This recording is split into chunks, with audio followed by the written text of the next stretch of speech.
السلام علیکم ورحمۃ اللہ وبرکاتہ۔ دوستو، ایک بہت اہم سوال ہے۔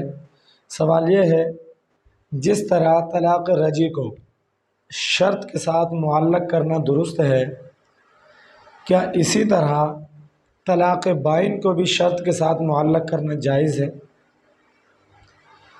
دوستو، اصل میں مسئلہ یہ ہے، ایک بہن نے کل مجھ سے یہ سوال پوچھا کہ میرا خامد وہ کسی دوسری عورت سے باتیں کرتا ہے۔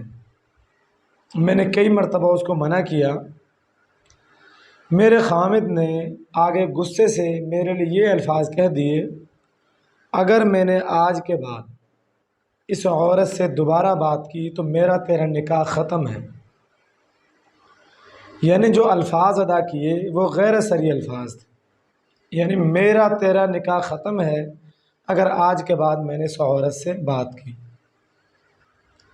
تو سوال پوچھنے کا مقصد یہ ہے، جس طرح طلاق رجعی کو شرط کے ساتھ معلق کرنا درست ہوتا ہے، یعنی اگر کسی خامد نے اپنی بیوی سے یہ بات کہی، اگر تو اس گھر کے اندر داخل ہوئی تو تجھے طلاق ہے، لفظ طلاق کا ذکر کیا، تو ظاہر سی بات ہے اگر عورت گھر کے اندر داخل ہوگی تو اس کو طلاق ہوگی، کیونکہ وہاں پر یہ شرط ہے کہ اگر وہ گھر میں داخل ہوگی تو اس کو طلاق ہے۔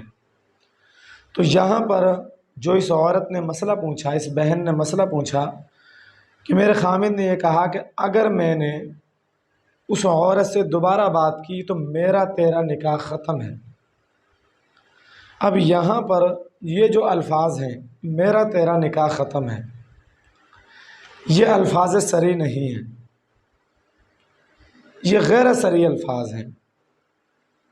آپ کو یہ چیز معلوم ہے کہ طلاق کے لیے جو الفاظ استعمال ہوتے ہیں وہ دو طرح کے ہوتے ہیں، الفاظ صریح جیسے لفظ طلاق، اور دوسرے الفاظ ہوتے ہیں غیر صریح، جن کے کئی معنی نکل سکتے ہوں۔ طلاق کا معنی بھی ان کا مراد لیا جا سکتا ہے اور دوسرا معنی بھی ان کا مراد لیا جا سکتا ہے۔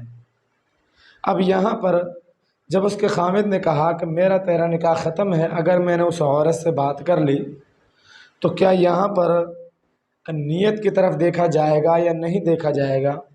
کیا عورت کو طلاق ہوگی یا نہیں ہوگی؟ دوستو، یہاں پر یاد رکھیں، یہ بہت اہم سوال ہے۔ عموماً خامد جب اس طرح کی حرکتیں کرتے ہیں تو عورتیں ان کو اس بات سے روکتی ہیں کہ وہ کسی دوسری عورت سے بات نہ کرے، وہ میری طرف اپنا دھیان رکھے۔ ہر عورت یہی چاہتی ہے کہ اس کا خامد کسی دوسری عورت سے باتیں نہ کرے۔ اگر اس کے خامد نے یہ الفاظ ادا کیے، یاد رکھیں یہ جو الفاظ ہیں یہ الفاظ کنائی ہیں، جیسے ہی وہ خامد اس عورت سے بات کرے گا تو اس عورت کو طلاق بائن واقع ہو جائے گی۔ ان الفاظ سے طلاق صریح واقع نہیں ہوگی، طلاق بائن ہوگی، کیونکہ جو الفاظ ہیں وہ الفاظ صریح نہیں ہیں، غیر صریح الفاظ ہیں۔ اگرچہ ویسے تو یہ الفاظ واضح نظر آ رہے ہیں کہ میرا تیرا نکاح ختم ہے، لیکن اس سب کے باوجود ان الفاظ کو ادا کرنے سے اگر بعد کے اندر شرط پائی گئی تو طلاق رجعی نہیں ہوگی، طلاق بائن واقع ہوگی۔ اللہ رب العزت عمل کی توفیق عطا فرمائے۔